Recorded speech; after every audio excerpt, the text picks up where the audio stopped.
Manalig ng hindi maligaw sa dilim. May sasagot sa dalangin.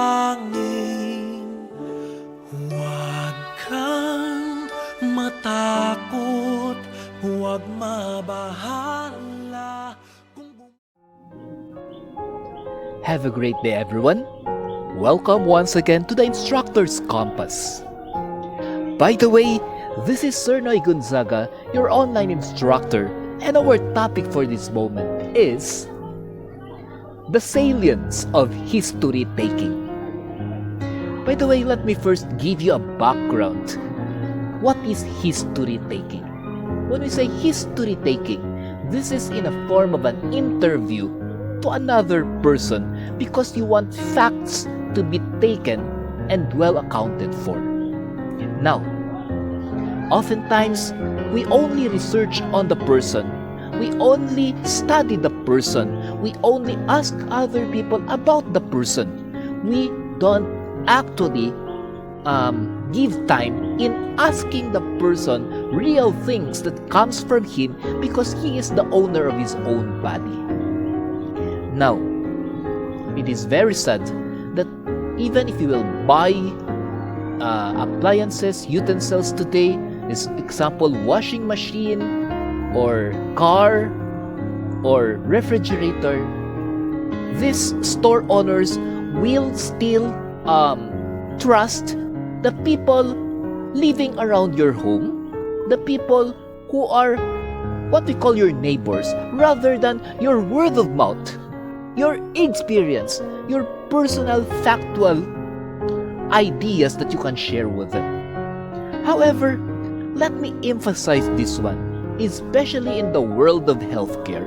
It is very important that we will establish a very good history of the people we are trying to deal with. Example, a nurse is dealing with a patient.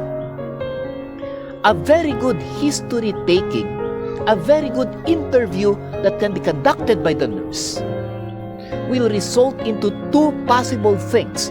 Number one, there will be a solid and comprehensive knowledge of what the patient really is and what to do with the patient. And number two, you can gain the trust of the patient because getting the history or interviewing the patient about what happened to him or to her is actually therapeutically getting the attention and getting the trust of the patient.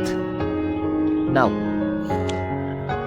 in my experience as a clinical instructor, I always tell my student, if you can establish rapport by conducting interviews and by conducting history taking and by talking therapeutically to your patient, I will assure you, 3/4 of your work is already done. Why? Because it will be the patient that will help make your work fast. But if you cannot establish rapport, if you cannot have a therapeutic communication to your patient, and most especially, if you cannot talk to the patient that will come out trustworthy of you, then the tendency is, even if 8 hours will be gone, you can never finish your task because the patient will not cooperate with you. So let us remember always, even in a normal conversation, even in a hospital setting, that when two persons talk, one of the best way to let the person know that you are concerned with that person and you are gaining the trust of that person is to talk about that person, not about you, but that person. Getting his history by letting him understand that if the history is understood, there will be a better way of helping them. Interviewing them. When you interview people, do not let these people being interviewed feel that you are higher than them. Because that will create what? Reserved attitude. Okay? Do not let them feel that you are a little bit, what do you call that? You are trying to get out something from them because you are trying to prove something of which it is negative to them. You're being suspicious. That is not a very good trait of an interviewer. When you interview people because you want to establish rapport, because you want to take a very good history, always remember, stay with the facts. That is number 1. Number 2, do it therapeutically. And number 3, always take care or take notice of the comfort of the people you are interviewing. So once again, if you will ask me, why is history taking very important, especially in the healthcare profession? You know why? Because records are only secondary evidence of the person's body. The first evidence is always the person carrying that body. And if you get the trust of that person, you can always establish a very good history. And that very good history will always lead you to the right diagnosis, to the right treatment, to the right intervention, and to the right way of treating that person. So, a good history will always mean greater success or accurate success to a person who wanted to help another person. I hope you have learned something from our instructor's compass as of this moment.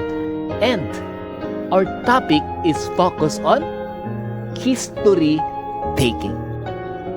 Once again, this is your online instructor, Sir Noy Gonzaga, bringing to you 10 bits of knowledge, because we believe that knowledge and learning is the only way so that you will not end up ignorant and become a part of the population of the fools in this world. Be educated. Learn from the instructor's compass. God bless everyone who are streaming us. Liligtas ka niya.